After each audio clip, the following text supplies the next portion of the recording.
Thank you everyone for being here. It's a privilege to be able to talk about the success of the CIELO Fund and what's been happening. We're leading up to a big event in September that we want everyone to join us at. And these investments have been going out and they've been having an impact. And so thank you for being here to share some of this.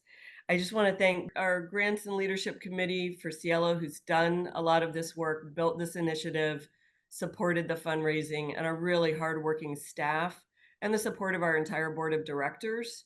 I think just briefly, the context for this is the Inland Empire needs to raise resources. It needs to build up a culture of philanthropy, and it needs the right money in the right ways, invested for the right reasons and the right populations. And so the passion and the growth around the CIELO Fund has been a proof of concept that the community foundation and the whole Inland Empire can gather around a purpose and make some really big and deep changes. And do this by looking at data and focusing on the research, by connecting to our nonprofits and our students and understanding the real stories, by converting that into narrative change, all with our donors in partnership with us. And that narrative change and the narrative around the growth of the Latina community in the Inland Empire, that is the central story, and what that is going to look like in the future and the opportunities that will bear for the Inland Empire and all of California and the United States. Like, that is just so powerful. So I'm going to hand this back over to Jesse, but just want to say, like, we are so honored and privileged to be able to support this fund and support your investment to make the kinds of changes that CIELO is making. So thank you so much for being here today. Jesse, I'm going to hand that over to you now. Great. Thank you, Michelle. Appreciate that. And appreciate the staff at ICF who do a lot of the administrative work and helping us, work with each of you. As you know, our committee is all volunteer, so we really do lean on the staff to help make this successful. So we're going to start by showing a short video that we played for those of you who may have been able to join us, but a lot of you weren't. So we're just going to play a video that really summarizes what we think is the impact that we've had over the last local charity is announcing a new fund designed to uplift the Latino community. So CIELO stands for Cultivating Inland Empire Latino Opportunity. Oh, a big boost for Latino communities in the Inland Empire. Bueno, gracias a una fundación no lucrativa se ha destinado fondos para mejorar la calidad de vida de la población hispana en los condados de San Bernardino y Riverside. So stands for Cultivating Inland Empire Latino Opportunity. It also means sky in Spanish, a symbol of hope. Queremos recaudar fondos, recursos para así fortalecer las organizaciones comunitarias que den apoyo económico, que den apoyo educacional, que den apoyo de servicios médicos, servicios legales, y es una forma como quisiéramos avanzar la economía y la prosperidad de la comunidad latina aquí en La Habana. Being able to have a fund that's dedicated for us, by us, and also working to impact issues that Latinos deal with is really important. The collaboration that's been demonstrated by all of the businesses, corporations, individuals, and others that have given, it really shows that the need is here and that when we pull together, we're really able to accomplish some incredible things for our region. Y a pesar de que somos el 50% de la población, tenemos inigualdades y retos que reflejan una inigualdad de inversiones. Among the issues that we're finding, civic engagement, healthcare, education, across the board, we want to make sure that we build up the infrastructure for Latino-led and serving organizations in the region. Este fondo a lo que se trata es de que siga habiendo programas para jóvenes, para que sigan yéndose a la universidad, para que existan becas, porque sabemos de antemano que en nuestra comunidad muchas de nuestras familias viven al día, los papás no alcanzan a veces ni para la renta. Una manera de traer recursos para estas organizaciones y para esta comunidad, pero más que nada para los jóvenes, para que se vayan a la universidad y que exista una beca que les da las oportunidades a nuestros jóvenes locales. Well, a big boost for Latino communities in the Inland Empire. About 24 organizations were selected to receive grants from a new fund. Just months ago, Eyewitness News reporter Annabelle Munoz introduced us to the CIELO Fund. Now she has more on its inaugural grant. After receiving more than 100 applications for its inaugural $280,000 grant, we selected 25 organizations based on those needs. This is an exciting moment because this is the first time that we've been able to do this. And it was a lot easier because we had a lot of like-minded individuals a part of CIELO. Other organizations include educators, childcare workers, and Latino-focused journalism. The goal is to uplift the Latino community in the IE and give opportunities to those who want it and need it. Especially those who are not coming from the best income and are not having the best resources for that. The scholarships for sure will be very helpful. So there's just an overview that we played last year, but again, many of you weren't able to join us. So I wanted to just show you what we're really proud of, which is some of the impact that we've been able to make in a short period of time. And just to give you a further background on the CIELO Fund. So this started in 2022 as a signature fund at IECF. And it was one of the first things we did was create the leadership committee, which is a regional reflection of the regional leadership from Latino leaders in business, in the nonprofit sector, in education, and in philanthropy. And so many of those folks are on the call, and we'll hear from them in a second. But this is a picture from our launch event at the Cheech back in 2022. Our primary areas of focus and impact are the following, and hopefully you've seen kind of the work that we've done over the years. But first and foremost, we are grant makers. We use the funding that we raise, and all of the dollars we get, we put back out into the community. And so we are grant makers. We also focus on research. We want to make sure that we understand the Latino community as best we can so that our grant making is informed by data.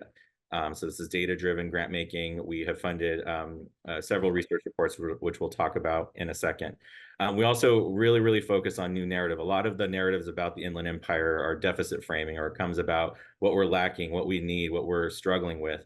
And so what we're trying to do with our work and our grant making as well is to really uplift positive narratives about the community that show optimism, that show promise, that show what our region's true potential is, and particularly within the Latino community. And we do scholarships. We are proud of the scholars that we've been able to fund over the years, and you'll hear from a few of them in a minute. So first and foremost on the grant making side, so we are excited that we have been able to grant out, since we launched, $650,000 to 56 IE Latino-led and serving organizations. So this is really impactful. When we started, if you would have asked us if there were 56 Latino-led and serving orgs in the region, we probably wouldn't have been able to name maybe more than 10 of them or 12 of them, right? So the fact that we've not only identified some of the folks, a lot of the smaller folks who have operating budgets now under $500,000 or less is where we prioritize our grant making. But we're really trying to build a network, a community of Latino organizational leaders and folks who may not know each other, may not collaborate, and bring them into this work through some of the grant making work that we've done. And I think that's just the cutest little picture of one of our grantees that focuses on, I believe, autism in the Coachella Valley. This is a list of our 2024 grantees. And so I'll keep this up for a second so that you can see kind of the regional diversity, the diversity in organizational services, the diversity in scope and kind of focus. So you have immigrant rights groups, you have, educational groups, you have a lot of folks across the board who are really making real differences in communities on the ground. And so our committee is very intentional about, we are a regional fund. And so when we make the difficult decision of figuring out who we can grant to based on the dollars we've raised, we do try and go out of our way to make sure that we fund folks in each part of the Riverside and San Bernardino, every corner of Riverside and San Bernardino counties. And just as a reminder, these are the folks that we granted back in 2023. So this was our inaugural cohort of grantees. I'll keep this up here a second as well. These are the folks that we were very proud to support. And as I noted before, between 2023 and our 2024 grantees, we did decide to change our focus from organizations without kind of operating budget limits to those 500,000 or less. And so now we're going to hear from some of our CIELO Fund grantees. First, Yunuen Ibarra, who's with, she couldn't join us physically today, but she sent in a video, and she's with Líderes Campesinas. Hello, everyone. My name is Yunuen Ibarra. I'm the Director of Programs with Líderes Campesinas and a Coachella resident. Our mission is to strengthen the leadership of farm worker women so that they can be the agents of social, political, and economic change to ensure the human rights. Here in the Coachella Valley, we use advocacy, collaborations with partners, education, and outreach to connect farm worker families with resources and services available to them.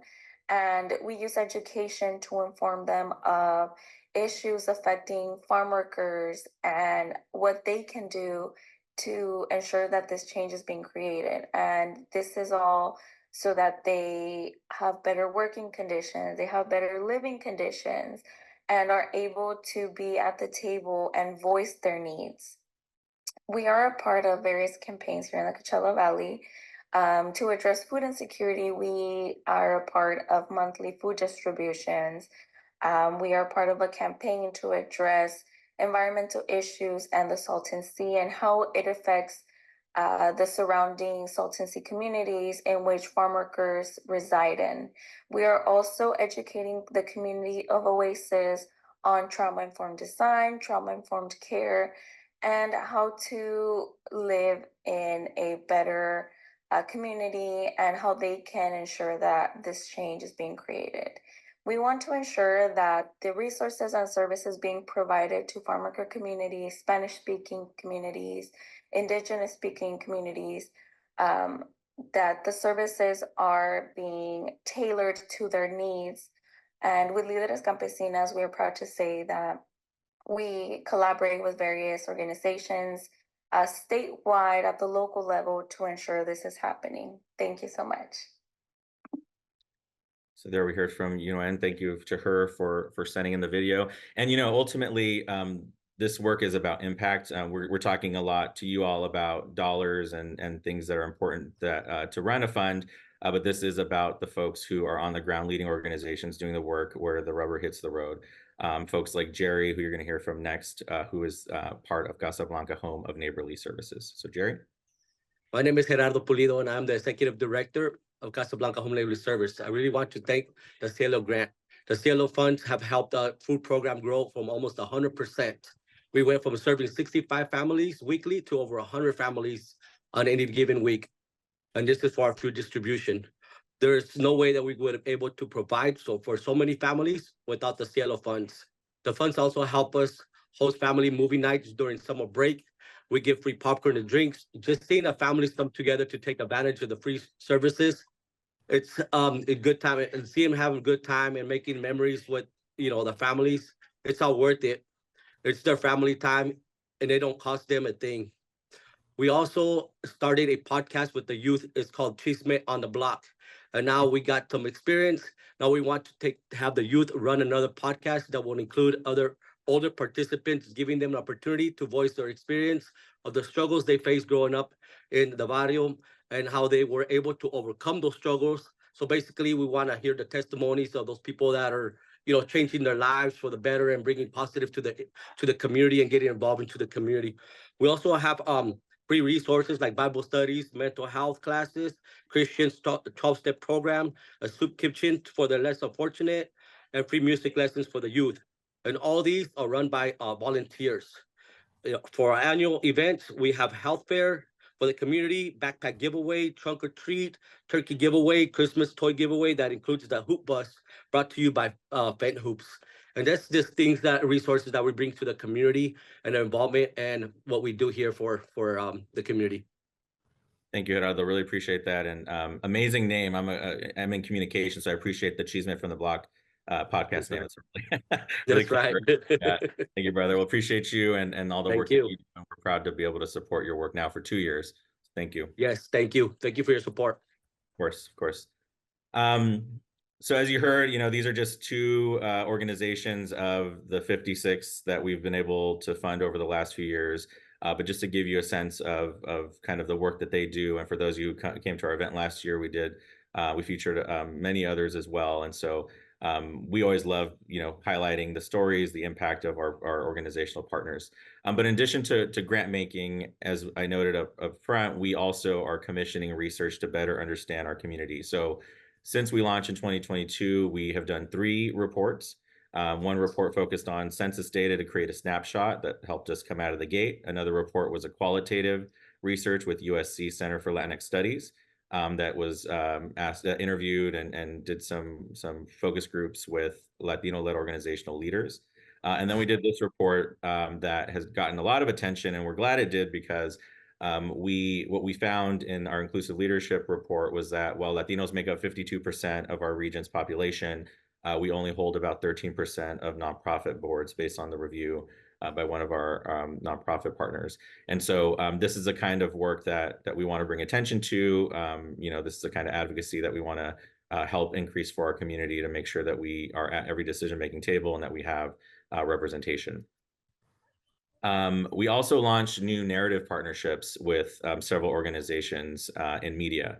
One of our proudest is IE Latino Voices, which we'll hear about in a minute, with KVCR, which is our local NPR station. One of the great things about this is once you get a CIELO Fund grant, we connect you with KVCR, and then KVCR features the org leaders or their representative for about a 5-minute segment where they get to just talk about their work, their impact, and then they have a link that they're able to send out to their list on KVCR NPR letterhead that hopefully can help them fundraise. So it's really about expanding the network, expanding the reach from our organizational leaders. In this coming year, we have partnerships brewing with the Latino Media Collaborative. They received a grant to help focus on IE Latino stories and some of their network partner papers. That includes La Opinión. We are also funding IE Community News, which oversees El Chicano, which is the oldest Latino-owned publication in the region. And we have an ongoing partnership with SoCal News Group through IECF that also features much of our partners. If you Google CIELO Fund, for example, you'll see a lot of it isn't necessarily about the fund itself, but it's about the grantees that we are funding, and that's really important to us as well. And then not on here, which is my mistake, is the Desert Sun as well. We've been working with them over the last year and a half or so to also highlight and feature and uplift our grantees out in the Coachella Valley.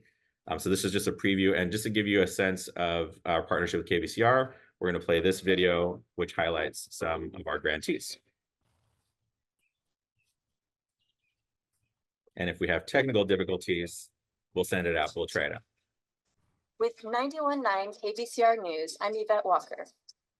This is IE Latino Voices, where we invite representatives from Latino-led and Latino-serving organizations to share their stories and their impact in our region. We are now giving out over $40,000 in scholarships to high school seniors. We built ECD for Change to guide the next generation of Coachella Valley youth so that they can realize their full potential. The first project or dream was just a boxing gym. I just wanted to get kids off the streets. We want to continue to support the Cheech and the programming that happens there, particularly for students to have internship opportunities at the center, as well as local artists. Most of our attorneys, and that's where the community comes together for IELA, are volunteer attorneys. Well, we throughout the years, I think we have helped up to 10,000 people in the 3 counties. We've been providing immigration services in addition to advocacy work and organizing education and outreach. We started by creating the curriculum of the Emprendedores program to support women that has suffered domestic violence, and they needed a way to get away from their abuser. Our mission is to empower the community with resources and programs to bring in trainings so that way we can help out the community that's in need. We have assisted over 300,000 immigrants in the Inland Empire to become U.S. citizens. When I started with Coachella Valley Unified School District and partnering with them, the graduation rate at the time was only 51%. Now I'm glad to see that the graduation rate is well above 86%. The main program, or it's the emergency services that we provide year-round to the local community. We teach our young leaders who they are, where they come from, and how to be proud. To create a safe space for youth to come together, to feel empowered by one another's story. We teach parents skills to advocate for their loved ones with special needs. We launched this program along with other partners. It's called SEED 2.0 that provides training for a month, 8 modules, and also gives you support with up to $7,500. We meet any need that any person that walks in. So a lot of those youth got placed within the community to work. To ensure that immigrants are fully integrated into our society, fully integrated into the fabric of our communities. My only desire was really to come back and try to transform this beautiful community and try to make it a place where people would feel like they could live dignified lives. And that's what I've dedicated my life to. Uplifting and investing in the IE's Latino community. For KVCR News, I'm Yvette Walker. So there you see just a sample of some of the organizations that we granted out last year who were featured.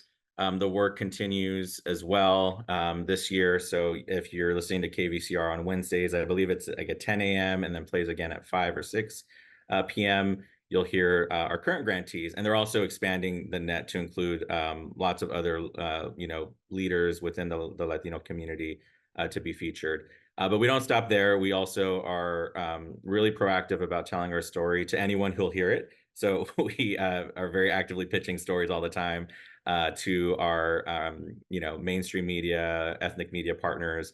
And one of our proud moments last year was after our event, we actually were featured on the front page of La Opinión, for the work that we did at the event with our scholars, our research, et cetera.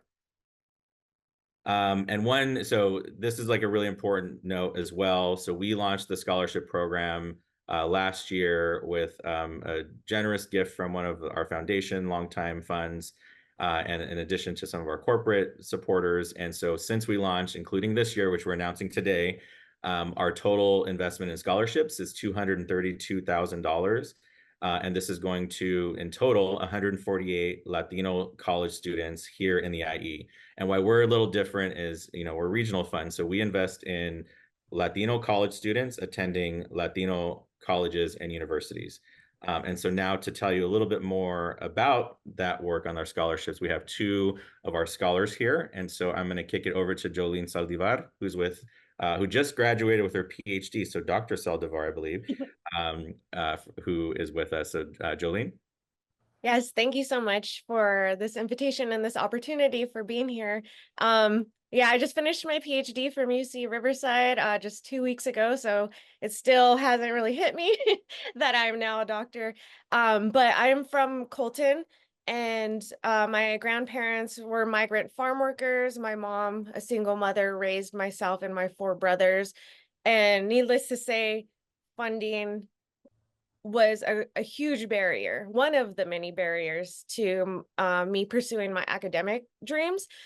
So I was attending San Bernardino Valley College immediately after high school, trying to see what college is like because I was interested in it, but hadn't ever, known anyone to attend. So I really enjoyed it, and I wanted to do that at least to a bachelor's, but funding was an issue. So I actually enlisted in the Air Force, and I served 6 years active duty Air Force Special Operations. So I got to deploy, and I was stationed all over the country. I went to Afghanistan. I lived in Germany for a while, Qatar, Central America, throughout Africa. So a lot in 6 years. But I always wanted to end up back in the IE. I wanted to come home. I saw the struggles that people were living all over the world, but, we have so many struggles here in the IE. So I wanted to come back and, help uplift my community while pursuing my goals. So I came back in 2019, and that's when I started my PhD program at UC Riverside. It was funded completely by the National Science Foundation, which is a very prestigious funding agency.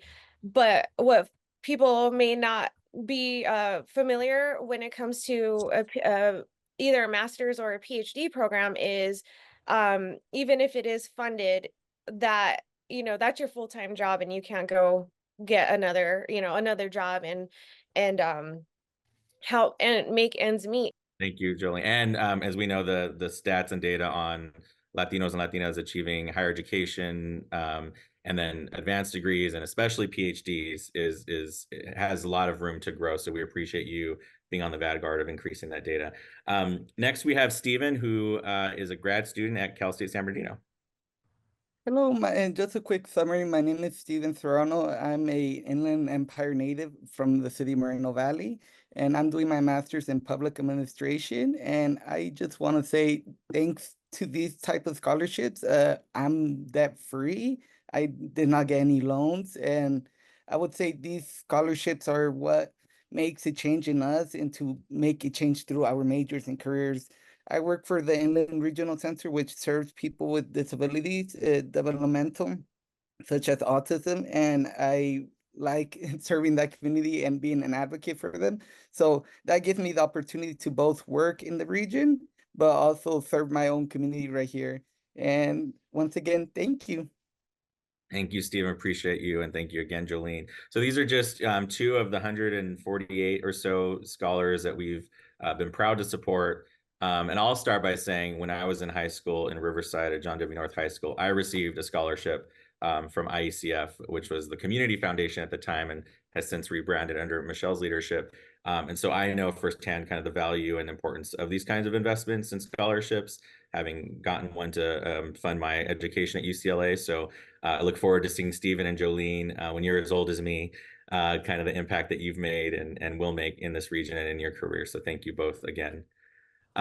Just looking ahead of some of the things that we have coming, and we promise we'll get to questions in a minute. We are continuing to commission research for our community. We're going to be working with the Berkeley IGS poll, which is the Institute of Governmental Studies, as well as the Berkeley School of Public Policy and the Possibility Lab, on looking at how are Latinos in the IE able to access basic resources. The foundation is focusing a lot on vital conditions. And so a lot of the themes you'll see in some of the responses are going to focus on some of the buckets and themes that we talk about when we talk about vital conditions for thriving. So stay tuned for that. We'll release that close to or around when we have our event, which we'll get to in a minute. And we're also working with our friends at Adelante Partners. So you saw that report that we talked about board diversity or lack thereof in some instances in our communities on our nonprofit boards. And so I believe we have Frankie. Thank you for joining today on behalf of Adelante. But we are excited and in the process of recruiting folks throughout the IE to attend different sessions with Adelante Partners to learn what it means to join a board of directors, to help connect folks with board of director opportunities. And so it's not just about having research that's stagnant, it's having research that's actionable, right? So this is part of the work that we're doing looking ahead. And so you've heard too much from me, and I apologize, but I do want to open it up for about 3 to 4 minutes from some of the folks on our leadership committee who are with us today. And so just to give them a shout out, we have Angel Rodriguez, who's an Associate Vice Chancellor, San Bernardino Community College District. We have Sylvia Paz, who's the Executive Director of Alianza Coachella. We have Marco Robles, who's a community leader, longtime advocate. Sergio with Bank of America, Wells Fargo, who's also an past IECF board chair. And we have Luz Gallegos, who is the executive director of TODEC. So committee, there's no structure here. Just want to open it up to invite you to say some reflections on what you've seen over the last few years. Hi, good morning. Sylvia Paz with Alianza Coachella Valley. And there's a lot to be said about the growth of the CIELO Fund. I'm going to focus on one thing as a founder of a nonprofit that has been really important, I think, for our region, and that is the CIELO Fund's focus on reaching those organizations with smaller budgets. I think maybe 500,000 and below. And I think that is just going to make a huge difference in building the capacity of those smaller organizations to then start attracting additional funding. I mean, it's always harder to get that first set of investments. And I think for the CIELO Fund to come in and meet that need really positions organizations to be able to then leverage those funds. I'm really happy that we made that change between the first year and this year. And I'm looking forward to, how we can continue to advance that in the next round. Thank you, Sylvia. I'll jump in, and I think a lot has been said, but I think one thing that I'd add is that the success of the Latino community in the Inland Empire means the success of the region as a whole. And I think that's something that we keep in mind, that, obviously our demographics are changing, but we want prosperity for everyone who lives here, not just the Latino community, but everyone who's here. When we send more students to college, when they graduate, when they get their BAs, we get people like Stephen, we get people like Jolene, who are making a difference in our neighborhoods, making a big difference, and that impacts all of us. So I just want to thank again the donors, the supporters, and all of you here who are being so generous with your time today, but also with your pockets and your paychecks or your checkbooks. What I also will add is that we look forward to doing more of this kind of work, but I really just want to thank you for what you're doing right now. Thank you, Angel. Anyone else from the leadership? No, don't feel obligated, but if you feel enlightened to share anything, feel free to go off mute. I'm not part of the leadership, but let me know if I'm able to say something, Jesse.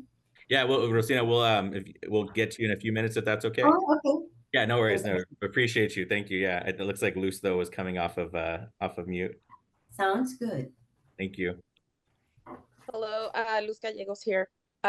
Just really thankful and blessed to have this CIELO Fund here as an organization that came from struggle without any funding.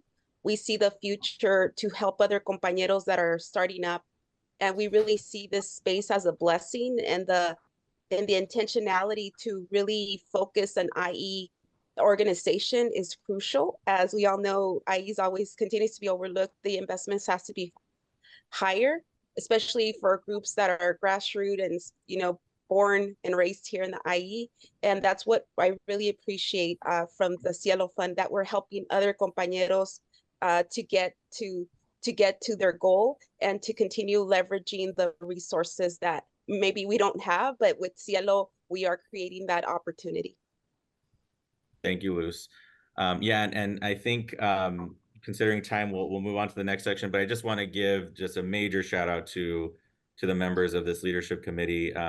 We had an idea a few years ago. We called Luz and Sylvia and all the folks that I mentioned before, and we're like, hey, we have this pretty big idea. We're not really sure how we're going to make it happen, but like, you all know the community, you're nonprofit leaders, you're business leaders, you can bring all the right folks to the table to really build something beautiful and impactful for our community.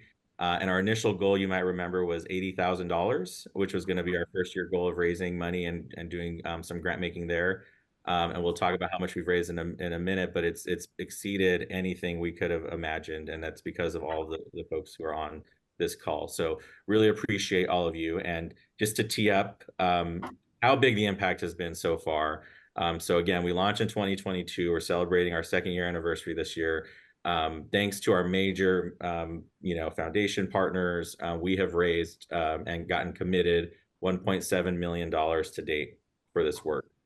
Some of these dollars are multi-year. Some of these dollars are coming in. So we've granted out. Oh, Armando, that's a cool little feature. Thank you. Appreciate it. But yeah, we are really proud, again, to go from our $80,000 goal to being at $1.7 million. It's really, really exciting. But we know part of these conversations is how do we keep the momentum going? How do we keep folks like you all engaged in the work? How do we grow our impact? And so our goal this year is we want to raise an additional $300,000 to $400,000 to get us above 2 million total raised by the time we have our event, which is in October. So we think we can get there. Obviously, we've gotten pretty far with a lot of you. One of the things that's a challenge, right, is when you come out of the gate, there's a lot of excitement, there's a lot of energy, there's a lot of momentum. And what we're really committed to is keeping that momentum alive, because this isn't just a one and done initiative. This is something that we want to have in the IE, for years and years to come. So this is about maintaining, growing, increasing these levels of investment, because as you're seeing from folks today, as you've seen for folks over the last 2 years, the impact is really being felt. This is a fund that is led by local IE Latino folks who get the region, who know the dynamics, who know the nuances, and can make funding decisions based off of that. So at this point, I'm going to turn it over to our colleague Bree with IECF. Thank you so much, Jesse, and thank you so much for your incredible leadership as our founding chair, along with the committee. We could not do it without your strategic guidance and all of your connections and relationships to really make sure we lift up the great work of CIELO. So thank you so much again. Already have heard a lot of really positive momentum and feedback from a number of our funders. I know, as Jesse was mentioning, we do have multi-year commitments from a number of major foundations, some of which have been here today: California Endowment, Cal Wellness. I know James Irvine and Weingart have been also very, very supportive. And then we have our corporate partners, and some of them are on the committee. And one very special one is here today. And I think I want to pass it over to her just to share why she believes CIELO is so important. With no further ado, Rosina, I wanted to share with you sometime, maybe a couple of minutes for you to share why this is so important to you and US Bank. Thank you, Bree and Jesse. I am so delighted to be on this call and to really realize all of the successes that CIELO has had in such a very short time. It is really impactful, and it just brings back the fact that organizations, when they have the support, they can make a difference. So CIELO's partnership helps really US Bank fulfill our goal of supporting communities with a focus on addressing racial and economic inequities and creating positive and transformative change in our communities. We are proud to be one of the funders, of CIELO, because we realize the importance of supporting programs and funds that have the flexibility to direct funds to create immediate change and impact. Another important reason why we need to support CIELO is because of their ability to support smaller nonprofit organizations that many times are not successful to access funds on their own because of their size and lack of resources, and at times is also lack of ability, to reach out to larger funders. And that is an issue that we see in small businesses trying to get loans, and all nonprofits are actually businesses. And, the support that CIELO brings to all of these smaller nonprofits, it's really critical because they're the ones who are providing the change. Also, the work of changing the narrative to stories and videos like the ones we saw today are critical to increase our presence and to highlight our contributions, successes, as well as the needed for grants to continue to support our youth and change the narrative from being the largest minority, the Latino community being the largest minority, to the youth, to being the most educated and important contributors to the growth of the US economy. And I really think that supporting funds and programs like CIELO could really make a difference. So my call is for all the corporate, funders to continue to support them in bigger ways, because this is the way that we can make impact by working together for one big cause. So that's what I have to say. Thank you so much, Rosina. And with that, we really appreciate your support, your words of support, your influence. This is a call to action for everyone who's here and who will listen later on to please give and give generously. There are wonderful opportunities to both sponsor the event, which Jesse will share in a moment, as well as being a donor and supporting the great work that's already been shared here. We will be sharing the sponsorship and donor opportunities via email, as well as sharing this incredible video presentation, really talking about CIELO after this. So stay tuned for an email, and just thank you again for being the lifeblood of this work, which is really incredible and we are so proud of. So thank you. And Jesse, I'll turn it back to you. Great. Thank you, Bree. And we should note that Ostina and US Bank are sponsoring our partnership with Adelante to do some of the board diversity training. So we appreciate them. Maria, I see your hand up, and we're now kind of in the Q&A portion, but I will have us on the screen just a little bit about our event, which is Saturday, October 5th. So please save the date. It's 11 a.m. to 2 p.m. It's going to be a brunch indoors. It's still hot in Palm Springs in October, but it's going to be in Palm Springs at a local venue. But want to make sure you all can come celebrate with us, really, because all this work, as I've noted, and you all know well, you've done a lot of these funders briefings, but really as someone who is newer in my journey to philanthropy, I have seen firsthand the impact of what your investments can do in the communities I grew up in and live in. And so I really appreciate that.